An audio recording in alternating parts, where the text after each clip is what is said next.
Dan hebatnya orang pribumi sampai disebut Ansor pada masa itu, ini dahsyatnya.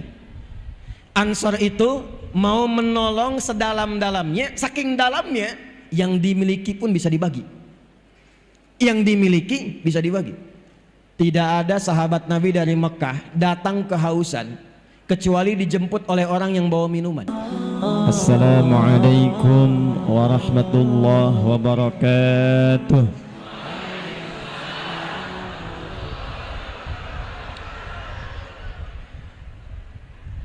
Alhamdulillahilladzi an'ama alaina kamalan ni'mati wal iman. Wassalatu wassalamu ala rasulillahilladzi ursila rahmatan lil alamin bil hannan. Fassalawatullahi alaihi wassalamuhu tam wa ala alihi wa sahbihi wa dhurriyyatihi wa ummatihi ila yaumil mi'ad. Min baini aidir rahman wa ba'd. Dan yang paling spesial, keluarga saya yang hadir saat ini, seluruh lapisan masyarakat, jamaah yang saya cintai, semoga kehadiran Bapak Ibu saat ini tanpa kecuali dimasukkan dalam golongan hadis Nabi Muhammad sallallahu alaihi wasallam. Belum selesai, jangan dulu amin. Hadisnya diriwayatkan oleh sahabat Abu Darda radhiyallahu taala anhu, dimasukkan oleh Imam besar Ibnu Majah dalam salah satu dalam kitab sunannya, dari Nabi sallallahu alaihi wasallam berbunyi, qala Rasulullah sallallahu alaihi wasallam, man salaka tariqan yaltamisu fihi ilma sahhalallahu lahu tariqan ila al-jannah wa innal malaikata la tad'u ajnihataha ridan li talibil ilmi wa inna tullabal ilmi yastaghfiru lahu man fis samawati wa man fil ardi hatta al-hittan allati fil bihar wa innal ulama'a warathatul anbiya wa innal anbiya'a lam yurithu dinaran wala dirhama fahadduhu bihaddin wafir. Paham? Tidak. Man ismun mausulun yadullu ala al-fardiyatil 'ammiyah. Kata sambung konjungsi menunjuk pada setiap personnya, setiap orangnya, tapi maknanya umum. Jadi kalau ada ayat di Quran, ada hadis Nabi dibuka dengan kata man, artinya Nabi ingin mengajak bicara pada setiap kita. Karena itu kata para ulama, posisikanlah sabda Nabi itu untuk kita sebagai pribadi. Apapun jabatannya, apapun statusnya, ini Nabi sedang bicara secara personal dengan kita. Saya mau tanya pada ibu, bapak jangan dulu, karena bupatinya perempuan. Ibu kalau diajak bicara berdua dengan ibu bupati, senang tidak? Oh. Diberikan hadiah oleh ibu bupati secara personal, senang tidak? Ini Nabi ngajak bicara langsung kepada kita secara personal dan memberikan hadiah melebihi hadiah-hadiah dunia. Kata Nabi, man salaka tariqa, siapapun fulan, fulana, laki-laki, perempuan, besar, kecil, tua, muda, status apapun, salaka tariqa, yang menempuh perjalanan walau tidak mudah. Bukan syariah tapi tariq. Tariq itu jalan yang tidak mudah, kadang berliku, kadang berlubang, kadang macet, kadang sampai ke tujuan tidak semudah apa yang dibayangkan. Itu tariq. Sifatnya disebut dengan tariqah. Karena itu orang ikut tariqah tidak mudah, ada perjuangannya. Jangan dikira datang ke tempat ini begitu mudah sampai, tidak. Pun demikian dengan kami, terbang dulu naik pesawat, ganti kendaraan sampai dengan di sini. Anda pun yang datang ke sini belum tentu sampai dengan mudah. Mungkin ada yang menunggu dari sejak ba'da subuh. Ada yang sudah siap-siap ingin dapat saf pertama. Ada yang sudah pengen nyiapkan kamera, dapat spot yang paling bagus buat konten. Banyak hal. Tidak mudah. Nah, setiap perjuangan berangkat tapak kakinya itu dijamin langsung di lisan Nabi sallallahu alaihi wasallam. Sahhalallahu lahu tariqan ilal jannah. Kalau benar niatnya, kata Nabi, kalau benar tujuannya datang betul-betul untuk mendekat kepada Allah, menaati Rasulullah sallallahu alaihi wasallam, maka dijamin dengan syafaat Rasulullah saat di yaumil hisab, langkahnya akan diringankan langsung menuju surga Allah Subhanahu wa taala. Wa innal malaikata, dan sejak orang itu berangkat, kalau niatnya benar, betul-betul untuk mendekati Allah, berhijrah mendekat pada Rasulullah, itu malaikat diperintahkan oleh Allah langsung, bentangkan sayapmu, berikan ridha kepada para penuntut ilmu itu. Bentangan sayap malaikat inilah yang menghasilkan 3 hal. 1, diperintahkan mengaminkan doa-doa yang dimohonkan oleh para penuntut ilmu. Karena itu jangan sepi dari doa. Sejak berangkat berdoa, di jalan berzikir, datang menunggu momennya berdoa. Itulah sebabnya di akhir ta'lim pun, akhir pengajian pun kita membiasakan berdoa, karena hadisnya sahih. Kapan lagi doa dinaungi malaikat? Kapan lagi doa langsung diaminkan malaikat? Majlis ilmu itu peluangnya tinggi. Yang kedua, la tadau ajnihata haridan li talibil ilmi, makna kedua memohonkan ampunan kepada Allah. Ini yang menyebabkan satu ayat itu viral turun. Seorang pembunuh sudah membunuh puluhan orang, tiba kemudian ada sentuhan hidayah Allah dalam kalbunya. Allah itu begitu rahman dan lembut kepada hambanya, walaupun dosa itu bergumul, tapi nyawa belum sampai ke kerongkongan, masih diberikan haknya untuk mendapatkan hidayah. Kenal Firaun? Kenal di mana? Kecil-kecil udah kenal Firaun. Cuma di Bengkalis ada anak kecil kenal Firaun. Alhamdulillah. Artinya ngaji nih anak. Ngaji. Firaun tuh jahatnya luar biasa. Hobinya bunuh orang. Quran surah kedua ayat ke-49. Ngaku Tuhan, ana rabbukumul a'la. Orang sekarang paling keren ngaku nabi. Mudah-mudahan di Bengkalis tidak ada ya Bu ya. Jawa Barat itu ada satu kabupaten, AM dulu pemain bulu tangkis, ngaku nabi. Dibawa sama polisi kita tuh, ditanya, bagaimana bisa jadi nabi? Dia bilang, saya ke Bogor Pak, dapat wahyu. Orang ke Bogor dapat talas, dia dapat wahyu. Rekor paling tinggi di Jakarta pernah, ya ada LE ngaku malaikat dan minta izin kepada gubernur pada masa itu untuk mendaratkan malaikat Jibril di Monas tuh. Pernah kejadian, ya tangkap sama polisi kita tuh. Polisi kita luar biasa, jangankan teroris, malaikat tangkap tuh. Alhamdulillah, kita dukung yang demikian. Tapi Firaun ngaku Tuhan, hobi bunuh orang, ngaku Tuhan, kata-kata kasar. Itu yang menyebabkan Nabi Musa alaihi salam sebelum berangkat mohon kepada Allah supaya dilembutkan hatinya agar tidak tersinggung dengan kata-kata Firaun. Firaun itu kalau sudah berkata, dia jengkel, itu taruhannya nyawa. Anda kalau hidup zaman Firaun, Firaun tidak suka rambutnya, itu bukan disuruh cukur, tolong pisahkan kepala dari badannya. Firaun. Karena itu Nabi Musa berdoa sebelum berangkat, Rabbi syrahli wa yassirli wahlul 'uqdatam min lisani yafqahu qawli. Tapi sebelum doa itu dilakukan, turun perintah Allah di surah Thaha ayat 43 sampai 44. Perhatikan, Fir'aunnya, catat ini. Fir'aunnya itu tidak menutup haknya untuk mendapatkan hidayah dari Allah. Dengan sifat rahmannya Allah langsung berfirman, idhaba ila fir'auna innahu tagha faqula lahu qawlan layyina la'allahu yatadhakkaru aw yakhsha.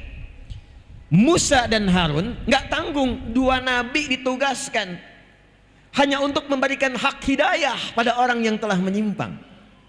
Pergilah kepada Fir'aun, dia sudah keluar dari kewenangan jabatannya. Izin Bu, itu sebabnya nggak disebut namanya, tapi disebut dengan gelarnya.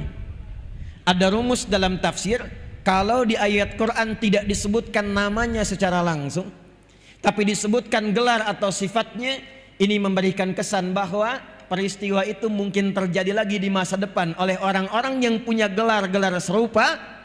Karena itulah datang hidayah untuk meluruskan supaya tidak terjadi di masa depan. Fir'aun dari kata faraoh artinya raja. yang punya kedudukan, yang memimpin. Maka pesan di ayat ini, hati-hati. Kalau sudah jadi pimpinan, jadi pemimpin, akan ada potensi-potensi godaan untuk keluar dari kewenangan-kewenangan. Kalau menemukan yang seperti itu, bukan dicela, bukan dihinakan, bukan direndahkan. Dahsyatnya Al-Quran mengajarkan, katakan dengan kelembutan. Faqula lahu qawlan layyina. Ingatkan itu raja dengan lembut, dengan halus. La'allahu yatadzakkaru aw yakhsha. Mungkin dengan kelembutan dan kehalusan itu dia sadar ada sesuatu yang dilakukan bukan pada tempatnya. Itulah Islam. Itulah Islam. Tapi yang mau saya katakan, Fir'aunnya masih dapat hidayah. Cuma sayang, dikasih tidak diambil. Itulah manusia. Nah, si pemuda ini membunuh puluhan orang, menghunjam hidayah dalam kalbunya, lalu dia memutuskan untuk mencari ketenangan, mendekat kepada Allah. Konsultasi pada seorang kiai, tuan guru pada masa itu. Maka disampaikan oleh tuan guru itu, yang bisa membimbing Anda bukan saya, tapi syekh di tempat fulan. Maka berangkatlah orang itu, diisi di perjalanan dengan memohon ampunan kepada Allah, menyesali dosa-dosanya. Baru di pertengahan dari jaraknya lebih sejengkal, belum sampai ke tujuan, tiba malaikat maut datang lebih cepat dari apa yang dia bayangkan. Maka wafatlah di perjalanan itu. Hanya modal istighfar untuk menuntut ilmu, istighfar untuk taubat, berada di pertengahan jarak lebih sejengkal. Maka apa yang kemudian disampaikan oleh Allah, diperintahkan pada malaikat, taubatnya saya terima. Amalan sejengkal itulah amalan pertama yang dia lakukan setelah taubat, yang mengantarkan dia pada ridha dan jannahnya Allah Subhanahu wa ta'ala. Turunlah Quran surah keempat An-Nisa ayat 100 untuk memberikan motivasi, termasuk penjabaran dari kisah ini. Wa may yuhajir fi sabilillahi yajid fil ardi muraghaman katsiran was'a. Wa may yakhruj min baitihi muhajiran ila Allahi war Rasul. Perhatikan kalimatnya. Thumma yudrikhul maut faqad waqa'a ajruhu 'ala Allah. Siapa yang berniat mengikuti spirit hijrah. Spirit hijrah bahasa Arabnya disebut hijriyah. Iya-nya untuk ikut, taknya untuk sifat. Hijrah itu peristiwanya. Saya ulangi, hijrah peristiwanya. Karakternya, sifatnya, tuntunannya itu tambah tak di ujungnya setelah ya nisbah. Kalau kita ingin ikuti spiritnya, membawa pedomannya, kita terapkan dalam kehidupan, maka rubah kalimatnya dari kata hijrah menjadi hijriyah. Kenapa kalender Islam disebutnya dengan hijriyah? Untuk memberikan kesan kepada kita bahwa setiap hari, setiap pekan, setiap bulan, dan dievaluasi setiap perganti tahun, usahakan orang-orang Islam itu selalu mengambil, belajar dan mempraktekkan spirit-spirit hijrah yang pernah diajarkan oleh Rasulullah sallallahu alaihi wasallam. Itu rahasianya kenapa disebut hijriyah. Jadi kalau mau lebih tepat kalimatnya 1445 hijriyah. Itu lebih tepatnya. Saya kembalikan terlebih dahulu. Siapa yang mau belajar dari spirit hijrah ini dan dia mau menaati Allah dan Rasulnya, maka kata Allah, kalau masih ajal ada untuk berkehidupan, masih belum tiba wafatnya, akan dirubah keadaannya menjadi lebih baik, lebih makmur, dan lebih sejahtera dalam kehidupannya. Nanti saya berikan rahasia kenapa Nabi Muhammad diperintahkan hijrahnya dari Mekah ke Yathrib, bukan ke tempat lain. Dan itu pembuktian dari spirit hijrah. Tapi kalau ada yang berangkat sampai di sini, kemudian pulang ke rumah, belum sempat melihat hari esok, tiba-tiba meninggal dunia. Dengan niatnya saja, kata Allah, saking dahsyatnya kita berkumpul hari ini. Apalagi niat kita meneladani sifat hijrah, saking dahsyatnya. Kalau benar niatnya, betul tujuannya, dia wafat, diterima oleh Allah taubatnya, digugurkan dosanya, dan berpotensi dicatatkan amalannya untuk mengantarkan pada surganya Allah Subhanahu wa ta'ala. Itu ayat Qur'annya. Nah, sekarang kita masuk pada inti bahasannya. Apa sajakah spirit-spirit hijrah itu? Bagaimana bisa kita terapkan minimal di wilayah Kabupaten Bengkalis ini dengan 11 kecamatan, 200.000 jiwa kurang lebih, potensi zakat malnya bisa 700 sampai 800 juta per bulannya. Seperti apa kita kemas itu melalui spirit hijrah? Ini yang akan kita mulai pembahasannya di pagi hari ini insyaallah. Jadi yang tadi mukaddimah itu. Baik, saya mau tanya sebentar, Bu. Bu, Nabi hijrah dari Mekah kemana? Ya, salah. Kompak jawabannya, tapi salah. Pak, Nabi hijrah dari Mekah kemana? Yathrib. Ini yang benar. Jadi selama ini kita mendengarnya Nabi itu hijrah dari Mekah ke Madinah itu jadi setelah Nabi ada di sana. Sebelumnya bukan Madinah. Sebelumnya Yathrib. Anak keturunan dari Nabi Nuh alaihissalam yang mengembara sampai di wilayah itu masih kosong, maka pada masa itu orang pertama yang menemukan tempat dinamai dengan nama orangnya. Sebabnya kita menemukan di Palestina ada wilayah Kanaan, ya. Kemudian di wilayah yang tadi disebutkan 400 km dari Mekah kita temukan nama Yathrib, termasuk keturunan Nabi Nuh alaihissalam. Nanti nasabnya sejajar dengan Nabi Muhammad yang juga keturunan Nabi Nuh alaihissalam. Dari jalurnya Nabi Ismail ke Nabi Ibrahim alaihi wassalam. Muhammad sallallahu alaihi wasallam bin Abdullah bin Abdul Muttalib bin Hashim bin Abdul Manaf bin Qusay bin Murrah bin Kilab bin Ka'ab bin Ghalib bin Fihr bin Lu'ay bin Malik bin Nadar bin Kinana bin Khuzaimah bin Mudrikah bin Ilyas bin Nizar bin Mudar bin Ma'ad bin Adnan bin Addi bin Adri bin Muqawwam bin Nagur bin Tarikh bin Ya'rub bin Yasjub bin Nabit bin Ismail alaihi salam bin Ibrahim bin Azar atau bin Nagur bin Abir bin Kinan bin Arfakhshad bin Sam bin Nuh alaihi salam. Ketemu di situ. Bin Mihlail bin Matushala bin Kinan bin Anwas bin Thith bin Adam alaihi salam. Ayo coba ulangi. Ya. Nah, Yathrib ini kemudian menemukan tempat itu, lalu berkumpullah orang-orang yang datang duluan itu banyak yang datang dari Yaman awal-awal ke situ. Makanya Yaman kata Nabi itu punya karakteristik pada umumnya lembut karena daerah pegunungan dan banyak pertanian. Memberikan pengaruh secara psikologi orangnya lembut, ramah. Terbawalah ke daerah Yathrib ramah. Ada viral-viral di era setelah Nabi Musa alaihissalam akan ada nabi terakhir orang hebat, orang ramah, orang lembut, orang toleran yang kelak akan mulai berdagang, datang pertamanya ke wilayah Yathrib juga dan kelak hijrah ke sana. Maka berbondong-bondonglah orang Yahudi pun datang ke wilayah itu. Salinglah kemudian berkumpul dan muncul sifat keyahudiannya. Dimonopoli ekonominya, pasar dikuasai. Riba muncul, ketimpangan muncul, maka yang terjadi apa? Maaf, tidak stabil ekonominya. Dua, konflik muncul, fitnah muncul, pertikaian muncul. Suku besar Aus dan Khazraj diadu domba, 600 tahun tidak selesai konfliknya. Jadi kalau di Aus, kecamatan Aus ini ada yang meninggal, di Khazraj pun harus ada yang wafat. Ekonomi tidak stabil, konflik sosial tinggi, kriminal banyak, sampai orang Arab menyimpulkan kalau Anda ingin lihat sejelek-jeleknya pasar setelah pasar yang di Irak itu, maka pasar yang paling jelek di wilayah Arab wilayahnya Yathrib. Enggak ideal. Tapi yang paling menarik, kenapa Nabi Muhammad SAW diperintahkan oleh Allah hijrahnya ke Yathrib? Padahal Taif sudah maju. Taif itu maju, buah-buahannya banyak, kotanya bagus.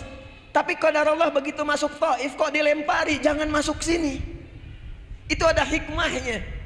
Itulah sebabnya ketika malaikat penjaga dua gunung turun mengatakan, ya Rasulullah ya Muhammad sallallahu alaihi wasallam, mud yadaika ila as-sama'u kama qala, angkat tanganmu ke langit, mohonkan pada Allah supaya aku mengangkat dua bukit ini untuk menghimpit semua orang Taif itu yang telah melemparimu. Kata Nabi, lah, jangan lakukan. Fa innahum qaumun la ya'lamun. Karena mereka cuma kaum masyarakat yang belum paham saja, belum tahu. Ini manhaj dari Nabi. Kalau ada orang belum tahu, jangan dicela. Tapi minimal didoakan, lantas diberitahu. Mungkin dengan doa itu dia menjadi tahu dan menjadi baik di kemudian hari. Maka kata Nabi, kelak insya Allah aku bermohon pada Allah, akan muncul di bumi Taif laki-lakinya, perempuannya, remajanya, anak kecilnya, yang mereka mengatakan asyhadu an la ilaha illallah wa asyhadu anna Muhammad Rasulullah. Singkatnya, terjadi peristiwa Isra Mi'raj. Setahun setelah itu langsung berangkat ke Yathrib. Ini yang akan kita terangkan, ini yang akan kita bahas. Nabi dalam waktu singkat, kalau sekarang dibawa ke Indonesia 2 periode kepemimpinan lah Bu ya. Ya, 5 kali 2 10 tahun itu. Cuma 10 tahun yang tadinya terbelakang, tidak punya peradaban, konfliknya tinggi, ekonomi tertinggal, segalanya nggak nampak ideal, tiba-tiba berubah jadi suasana kota yang mencerahkan dan viral di antara Arab. Kalau mereka bertanya, mana pasar yang paling bagus? Itu tuh Madinah. Suasananya sudah berubah jadi kota. Mana orang yang paling jujur? Ada di sana, Madinah. Dari suasana terbelakang jadi suasana kota yang menginspirasi, yang mencerahkan. Dalam bahasa Arab, kota yang menginspirasi, mencerahkan disebut dengan Al-Madinah Al-Munawwarah. Itulah sebabnya diabadikan nama ini sampai dengan saat ini untuk memberikan pesan. Siapa yang ingin belajar menata kota yang tadinya terbelakang, mungkin tidak dikenal, mungkin belum ada pengetahuan yang hebat, mungkin belum stabil ekonominya, maka belajar dari spirit hijrah. Kalau benar dipraktikkan, maka dia bisa menjadi seperti kota-kota yang pernah dijelajahi oleh sahabat. Tidak ada satupun sahabat yang belajar dari kurikulum ini, menginjakkan tapak kakinya di setiap tempat, kecuali tempat itu maju. Lihat Andalus, Iberia, Spanyol, Portugal. Itu sebelum Ronaldo lahir. Pique muncul, Xavi muncul, Barcelona, Real Madrid, Sevilla muncul semua. Itu nggak ada apa-apanya terbelakang. Kapan jadi maju, punya peradaban 7 abad.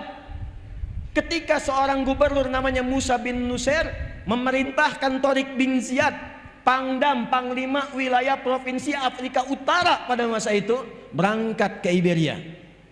Rakyat Andalusia meminta untuk membawa nilai-nilai keislaman dipraktikkan di sana. Nggak nunggu waktu lama, selang beberapa waktu langsung jadi kota berperadaban. Peradaban Islam di Andalus. Eropa yang sekarang maju dapat dari mana pedomannya? Dapat dari mana tuntunannya? Yang Anda lihat sekarang Amerika, Eropa, ada Inggris kemudian, ada Belanda kemudian, ada Jerman kemudian, sampai bahkan ke Pasifik, ke Jepang. Dari mana semua tuntunan itu? Kalau jujur mau belajar sejarah, semua turunannya akan mengerucut kepada masa-masa keemasan di Spanyol yang terhubung nasabnya kepada nilai-nilai keislaman dalam hijrah. Cepat. Ada 3. Ada berapa? Ada 3. Yang paling pokok, yang bila ini dilakukan dan diterapkan di setiap daerah manapun, akan merubah daerah itu secara otomatis menjadi suasana kota yang mencerahkan. Bengkali siap? Bengkali siap? Takbir. 1. Tidaklah Nabi datang ke Yathrib sebelumnya beliau telah melakukan mitigasi dan riset, bahkan dibimbing oleh wahyu. Ini Bu, yang paling penting ketika diangkat menjadi bupati, berpartner kemudian juga dengan DPRD-nya, Forkompindanya, diriset mitigasi. Bagaimana karakter wilayahnya 11 kecamatan 200.000? Apa kecenderungannya? Bagaimana keadaannya? Bagaimana interaksi sosialnya? Maka ketika Nabi menemukan ada konflik yang dengan konflik itu tidak pernah menyebabkan stabilitas, sulit melakukan pembangunan, yang pertama dilakukan mempersaudarakan semua elemen yang ada di Yathrib itu, sehingga semuanya mendapatkan suasana tenang, bahagia dan cair. Maka yang beliau lakukan dan tercatat dalam sejarah, akha bainal muhajirin wal ansar, akha bainal aus wal khazraj. Ternyata di Madinah ada pribumi, ada pendatang. Saya tanya, di Bengkalis ada pribumi tidak? Ada pendatang tidak? Jangan ada kesenjangan. Karena setelah Nabi datang nggak ada lagi istilah ini muhajirin ini ansar. Cuma sifat saja. Yang ada adalah ahlul Madinah. Baik ada pendatang, bagus. Baik ada pribumi, bagus.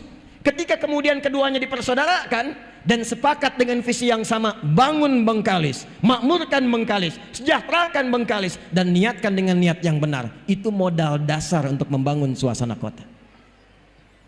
Dan hebatnya orang pribumi sampai disebut ansor pada masa itu, ini dahsyatnya. Ansor itu mau menolong sedalam-dalamnya, saking dalamnya yang dimiliki pun bisa dibagi. Yang dimiliki bisa dibagi. Nih Pak, tidak ada sahabat Nabi dari Mekah datang kehausan kecuali dijemput oleh orang yang bawa minuman. Ada orang lapar dijemputnya oleh orang yang bawa makanan. Yang dahsyat apa? Ini saya mau cerita sedikit saja. Ibu pernah dengar namanya Abdurrahman bin Auf? Kaya tidak? Tuh, sudah salah lagi deh. Saya tanya di antum yang ikhwan. Abdurrahman bin Auf tuh kaya tidak? Tidak. Tidak. Kurang lengkap informasi sejarahnya itu. Abdurrahman bin Auf itu seorang sahabat tapi tidak kaya. Beliau itu sahabat yang kebangetan kayanya. Kaya itu baru level 1. Kaya itu biasa. Level 2-nya kaya banget. Level 3-nya kebangetan kayanya. Saya bulan lalu qadarullah dianugerahi honoris causa. Itu honoris causa yang paling serius, makanya saya terima. Beberapa negara banyak menawarkan, saya tidak menerima. Tapi di Universitas Muhammadiyah Jakarta ini itu begitu ketat, begitu menantang, sehingga sepanjang perjalanan sejarah kampus cuma 2 orang yang dapat honoris causa. Satu Insinyur Soekarno, presiden pertama. Yang kedua Adi Hidayat.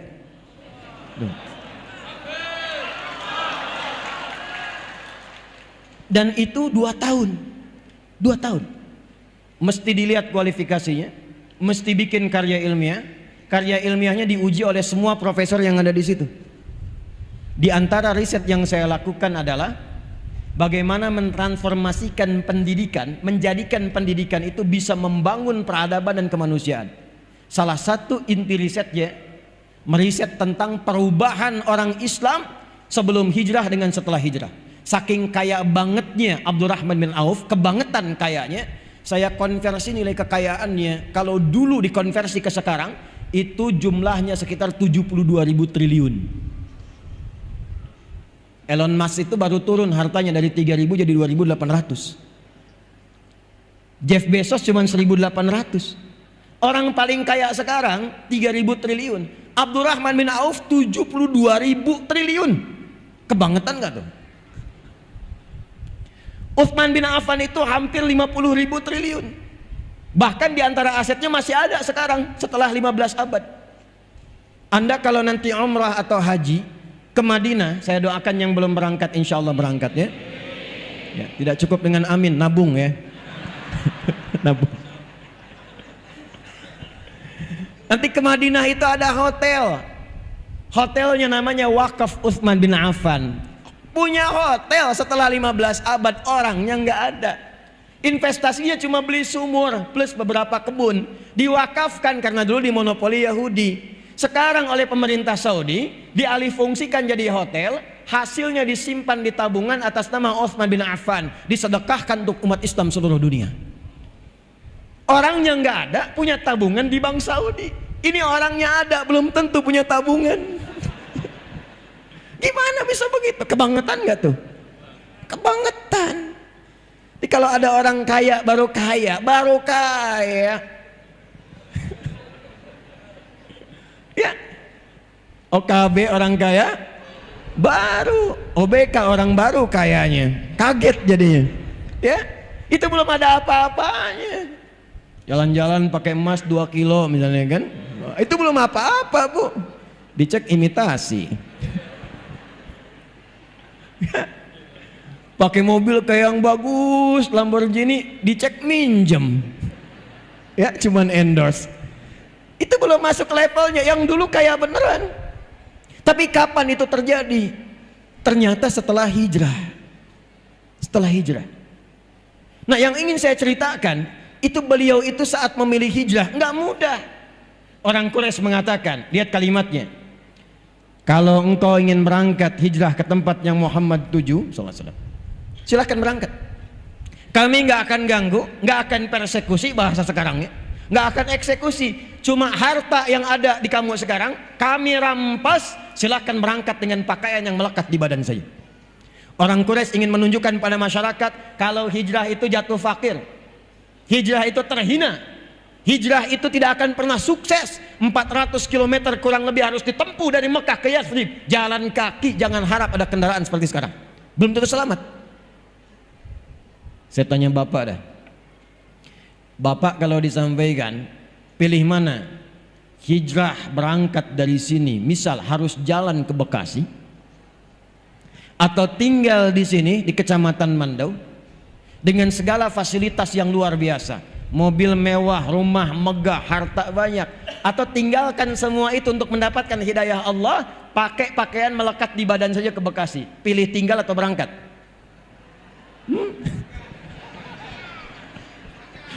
Jawabnya pelan banget, tinggal. Emang nggak mudah. Nanti kita lihat kuncinya apa. Ternyata Abdurrahman bin Auf memutuskan, saya berangkat. Nanti kita akan belajar pada kunci yang ketiga. Kalau ini ada dalam jiwa kita, dunia kecil, lewat semua. Kuncinya 3. Nanti yang ketiga itu yang akan kita ambil. Tapi yang dahsyat, istri ditanya, Bu, karena memang kalau masalah hijrah suami istri itu kadang-kadang juga belum tentu sama semua. Istrinya ditawari, tenang Bu, maaf ya, saya ke perempuan dulu, ke akhwat. Kata orang Quraisy, kalau kamu ikut suami, pakai pakaian yang melekat di badan saja, silahkan berangkat, belum tentu selamat. Tapi kalau kamu memilih tinggal di Mekah, kami berikan semua harta suamimu, kami jamin keamananmu, dan kami berikan kesempatan pilih laki-laki manapun terbaik di Mekah ini untuk dinikahi, kami fasilitasi pernikahannya. Tenang ya Pak, tenang. Bu, anggap suami Bapak nggak ikut saat ini. Kalau ibu ditawari seperti itu, silahkan berangkat dengan pakaian yang melekat ikut suami, atau tinggal di Bangkalis ini, semua harta suami diberikan, difasilitasi, boleh nikah manapun pria yang diinginkan difasilitasi oleh pemerintahan setempat. Ibu kalau ditanya demikian, saya tanya, ikut suami atau tinggal? Jujur. Masa? Aduh. Kemarin uang bulanan telat aja langsung bikin status. Engkau tidak seperti yang aku kira. Nggak nyangka ya, padahal nyangka tuh. Ternyata istrinya memilih untuk tinggal. Ya ini belum selesai kisahnya. Nih Ansor Bu, Pak Ansor, nanti saya turunkan ke program ini maksudnya. Begitu berangkat, sampailah kisah ini viral sampai ke Yathrib. Dijemputnya oleh orang paling kaya yang ada di Yathrib, yang kebun kurmanya paling banyak, asetnya paling banyak. Dijemput kemudian ditawari, karena beliau menyimpulkan, belum tahu nih, punya sesuatu dalam hatinya, belum tahu. Beliau menyimpulkan kalau orang pernah kaya tiba-tiba jatuh fakir, maka akan kesulitan mengelola gaya dan karakternya. Karena umumnya apa yang dimiliki seperti itu gayanya. Kalau cuma sepeda, naiknya naik angkot, turunnya kan menunduk tawaduk, setelah itu sedekah. Udah punya mobil bagus, pakai jas, gayanya kan beda. Buka pintu aja udah nggak bisa, udah lain. Nah itu rumusnya dalam fisika bab gaya, F1 sama dengan F2. Apa yang masuk itu yang keluar. Tapi kan belum selesai, ada namanya hukum Pascal, hukum tekanan. F berbanding lurus dengan P, gaya berbanding lurus dengan tekanan. Semakin banyak gaya, semakin tertekan hidupnya. Itu yang menyebabkan orang banyak gaya itu banyak tekanannya, padahal kredit mobilnya. Ya, itu yang menyebabkan goncangan di kehidupan public figure. Ya, kalau nggak ada bimbingan yang tadi, disimpulkan jangan-jangan sahabat saya begini, sahabat. Tawarannya sederhana. Akhil karim, saudaraku yang mulia, kama qala, sami'tu annaka kunta ghaniyya. Saya dengar Anda pernah kaya. Kalau pengen kaya lagi, khudh nisfa mali, ambil setengah kekayaan saya. Bukan main-main. Saya dengar Anda ditinggalkan istri dan keluarga. Kalau pengen nikah lagi, pilih perempuan paling cantik di Yathrib ini, sekalipun keluargaku, aku fasilitasi pernikahannya. Gantian ya Bu. Tenang. Ini wajahnya udah nunggu masalahnya. Kalau antum para ikhwan ditawari demikian, ketemu orang mengatakan, kalau pengen kaya, ambil setengah kekayaan saya. Kalau pengen nikah lagi, saya fasilitasi dengan siapapun, dan pilih yang paling sesuai menurut Anda. Pertanyaan saya, anggap istri nggak ikut. Kalau antum ditawari demikian di posisi Abdurrahman bin Auf, antum memilih diterima atau tidak ditolak sama sekali? Sebab saya percuma tawarin ditolak juga, saya tahu jawabannya. Karena belum mantap nih yang dimiliki Abdurrahman bin Auf itu dalam jiwanya, yang dilatih oleh Nabi, yang nanti kita akan bahas. Begitu ditawari, kata Abdurrahman bin Auf, jazakallahu khair, atau kama qala, semoga Allah berikan pahala kepada Anda. Kalau ada yang menawari kebaikan, sekalipun kita tidak bisa mengambilnya, minimal doakan dalam kebaikan lagi. Arini ainal aswaq, cukup tunjukkan kepadaku di mana pusat bisnisnya, di mana pasarnya. Cuman dalam 2 tahun mempraktekkan apa yang Allah kemudian bimbingkan lewat Rasulullah, berubah jadi orang terkaya nomor 3 di Yathrib. Cuma dalam 3 tahun menjadi orang terkaya nomor 1 di Yathrib, dan jadi orang paling hebat di masanya dalam hal kekayaan. Apa yang dicontohkan oleh Nabi, mempersaudarakannya itu Bu, Pak. Maka bagaimana cara prakteknya? Saya pernah menyampaikan rumusan ini di beberapa kota, kabupaten dan provinsi di Indonesia, dan hasilnya cukup signifikan. Bu, Pak, pemangku kepentingan, ada hadis Nabi memberikan isyarat akan tiba satu masa, pasar-pasar itu diaksesnya akan sangat cepat sekali. Bahasa kitanya akan muncul era digitalisasi. Pada masa itulah terjadi, kata Nabi, taqarrubul zaman. Masa itu begitu singkat, setahun kayak sebulan, sebulan kayak sepekan, sepekan kayak sehari, sehingga semua cepat mudah diakses. Sekarang saya ceramah, sekarang bisa diakses di Amerika, sekarang bisa diakses di Saudi Arabia, cepat sekali. Maka manfaatkanlah teknologi itu buat program, contohnya Amin Ansor Muhajirin.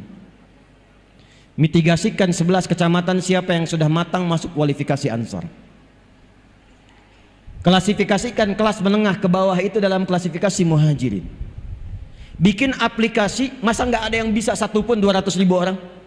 Hire seorang datang, bikinkan aplikasi. Dari situ buatkan tagline-nya Amin Ansor Muhajirin. Masukkan ke aplikasinya, jadikan kemudian persaudaraan setiap kecamatan itu. Kalau ada satu desa membutuhkan sesuatu, tinggal masukkan aplikasi. Di sini butuh pengeboran air. Siapa dari kalangan Ansor yang kira-kira ingin terlibat di dalamnya?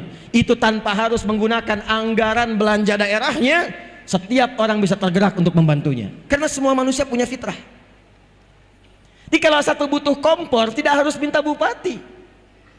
Begitu viral, muncul, akan datang yang lain. Saya bagian kompornya. Yang satu mengatakan, saya bagian berasnya. Itu rumahnya akan rubuh, kita ingin punya gerakan untuk perbaikan rumah. Viralkan, sebengkalis muncul, jadi Ansor Muhajirin. Kalau semua ini dipersaudarakan dan dilatih dalam sholat berjamaah, dilatih dalam sholat berjamaah, demi Allah saya katakan kuat safnya itu. Itulah hijriyah. Jadi satu Al-Muharram itu bukan datang, ngundang penceramah kadang-kadang yang kondang, ceramah, dengar, pulang, bukan sekedar itu.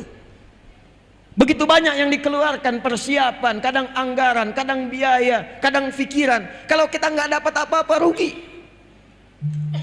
Pulang dari sini siap bersaudara? Siap. Awas jangan sampai sholat tapi nggak kenal siapa yang ada di sampingnya. Itu nggak diinginkan. Makanya disebut jamaah. Jamaah. Nggak, jamaah itu apa? Jamaah itu sifatnya disebut al-jumu'ah. Akar katanya al-jam'u. Al-jam'u itu duduk, kenal antar yang duduk, saling memperhatikan di antara yang duduk. Itulah al-jam'u. Kumpulannya disebut jamaah. Makanya nggak ada di zaman Nabi orang datang ke masjid dengan jamaah, sholat jamaah, mengaji jamaah itu kecuali kenal siapa yang datang, tahu kebutuhannya. Nggak ada orang ke masjid kehausan, ketika pulang itu selesai dahaganya. Nggak ada orang lapar masuk masjid, ketika pulang selesai urusan dapurnya. Itulah jamaah. Saya membayangkan kalau ada dalam satu masjid setiap pekan bahkan Jumatan, setiap hari bahkan kemudian merangkat. Di situ ada dokter, di situ ada jamaah yang lain. Ketika ada satu pasien merasakan sakit atau di antara keluarganya nggak sanggup ke rumah sakit, bertemu dengan dokter, konsultasi, diberikan resep saat itu juga. Selesai. Ada orang nggak punya pekerjaan, datang kemudian orang yang Allah berikan amanah kepadanya kelebihan dari usahanya, konsultasi, diberikan jalan untuk mendapatkan lapangan pekerjaan. Itulah jamaah. Itulah sebabnya setelah dipersaudarakan, Nabi menerapkan hukum kedua. Bangun tempat persatuan yang bernama masjid. Apa namanya? Maka disinilah perannya datang. DMI, MUI, Basnas. Datang semuanya, buat mitigasi, jangan sekedar jadikan masjid hanya untuk tempat sholat saja. Zaman Nabi, masjid tempat solusi, tempat bersatu, tempat ta'aruf, kenal, jadi tahu siapa yang hadir di sampingnya. Jangan sampai jamaah tapi nggak kenal siapa yang di sampingnya, nggak tahu siapa yang datang, nggak kenal tetangganya. Itu bukan jamaah namanya. Itulah Islam. Itulah Islam. Dan dahsyatnya setelah itu muncul yang ketiga. Ini akan saya percepat. Nabi perhatikan bagaimana caranya supaya masyarakat tidak gelisah urusan dapur. Alladzi at'amahum min ju'. Rakyat itu semangat membangun, kompak dengan pemerintahannya. Kalau urusan dapurnya terpenuhi, gimana caranya ekonominya stabil? Maka Nabi stabilkan urusan ekonomi dan pasarnya.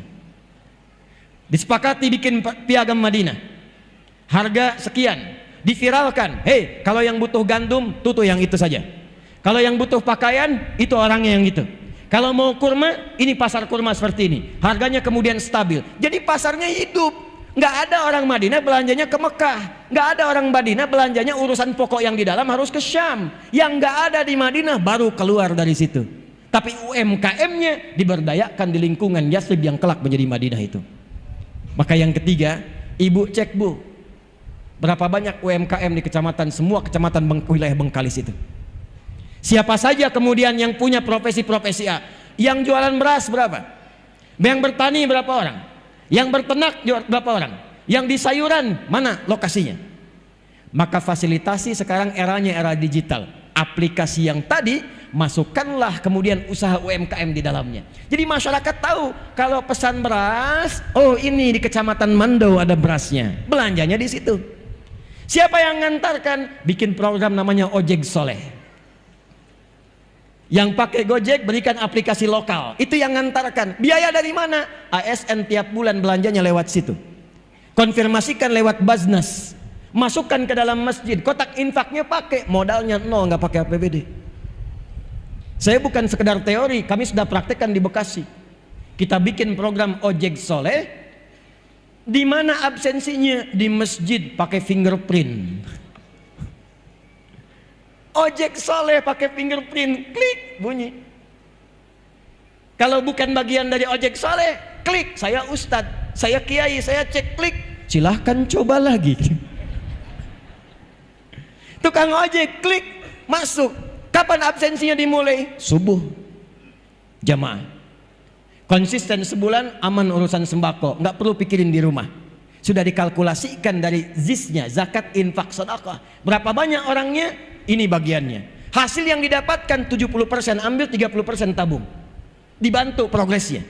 Dikumpulkan, support yang lain lagi. Kalau yang lain sudah bagus, jadikan beasiswa, berikan tabungan umrah. Tukang ojek yang tadinya ngojek, kebutuhannya terpenuhi, bisa umrah, bisa beasiswa anaknya. Itu spirit hijrah. Dan itulah perubahan yang kita siapkan saat Muharram ini. Kalau bisa kita siapkan demikian, akur tempatnya. Demi Allah saya katakan, apa yang terjadi di tempat lain, kegelisahan-kegelisahan, Maaf, coba cek berita tiap hari sekarang. Tiap hari. Kumpulkan, bandingkan setiap portal berita. Demi Allah saya yakin 85% isinya kriminal semua. Tanya sama teman-teman polisi kita tuh, tentara kita. Saya kalau buka berita, yang terlihat pertama kali korupsi, pencurian, penjamretan, pembegalan, zina, perkosaan, puncaknya pembunuhan. Ini nggak pernah terjadi. Yang dahsyat itu, yang tadinya jahiliyah, semua khatam perbuatan tadi, khatam. Zina semua jenisnya, khatam. Mabuk paling amatir 5 kali dalam sehari, paling amatir. Pembunuhan hampir tiap hari. Tapi setelah peristiwa hijrah, semua aman, damai, tentram. Tingkat kriminalitas nyaris 0, sekian persen saja. Selesai. Maka berubahlah kemudian kota Bengkalis ini menjadi Al-Madinah Al-Munawwarah. Paham? Baik. Bagian penutup di prakteknya. Saya mau tanya, apakah semua yang di Bengkalis ini muslim saja? Tidak. Ada non muslimnya? Apa semua yang tinggal di Madinah itu hanya semuanya muslim? Tidak. Ada Yahudinya? Ada. Ada non muslimnya? Kok bisa kompak? Kok bisa rukun? Kok bisa maju? Di antara faktornya, Nabi menanamkan nilai-nilai toleransi yang luar biasa yang langsung dicontohkan oleh umat Islamnya. Apa di antara prakteknya? Yuk kita lihat contohnya. Saya berikan 2 saja. Ibu ada yang suka masak, Bu? Ada yang suka masak? Alhamdulillah. Lihat, masih ingat hadis Nabi ini? Jika Anda masak makanan, baunya sampai ke tetangga, maka bagilah makanan itu walaupun ibu hafal hanya kuahnya.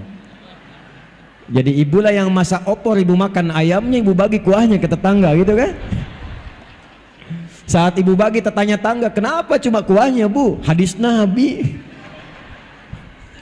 Gitu ya. Itu maksudnya, kalaupun ada bumbu-bumbu yang kadang orang salah paham karena mencium bau tak sesuai masakannya. Sekarang ada bumbu rendang yang dimasak tempe, bumbu opor yang dimasak singkong. Supaya tak salah paham, kirimkan keadaannya supaya dia mengerti apa yang dimasak itu.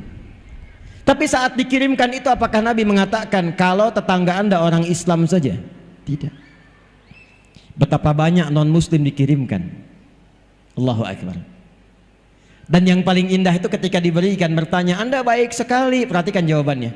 Bukan, Allah yang memerintahkan saya untuk berbagi. Kenal Allah. Anda masak, tetangganya mungkin bukan yang muslim saja, ada yang Kristen, mungkin Hindu, mungkin Buddha. Masak, datangi. Anda sampaikan begitu keluar, pagi Bu, ini kebetulan saya masak rendang 1 panci. Ibu baik sekali. Bukan, Allah yang memerintahkan saya berbagi. Maka selama hidup dia kenal kalimat Allah dari lisan ibu. Besoknya dia kembalikan panci, Bu, yakin saya dia sudah bisa mengucapkan Assalamualaikum. Tuh. Ibu keluar, Waalaikumsalam. Ibu mau mengembalikan panci? Iya. Sekaligus nanya, kira-kira hari ini Allah perintahkan berbagi lagi enggak?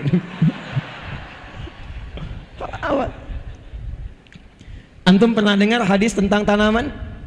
Kalau Anda punya tanaman, buahnya kemudian merayap ke wilayah tetangga, maka hakun mustarak, buahnya milik bersama. Pertanyaan saya, dipraktekkan enggak? Punya mangga, bagian buahnya itu sebagian ke tetangga. Itu hak Anda dan hak tetangga. Kalaupun dia non muslim, datangi, sampaikan, ketuk pintunya. Saya mau ngasih tahu, apa Pak? Itu ada buah mangga. Oh iya, punya Bapak kan? Betul, saya yang punya pohonnya. Tapi buahnya itu kebagian wilayah pekarangan Anda. Daunnya jatuh ke tempat Anda. Anda yang melihat matangnya. Jangan sampai Anda membersihkan daunnya, kami yang matan buahnya. Itu adalah hak kita bersama. Kalau ingin ambil, ambil. Jangan pernah bertanya pada saya, karena itu hak bapak dan ibu juga. Dia tanya, dari mana ketentuan itu? Allah yang memerintahkan kami berbagi. Kenal Allah. Nikmat.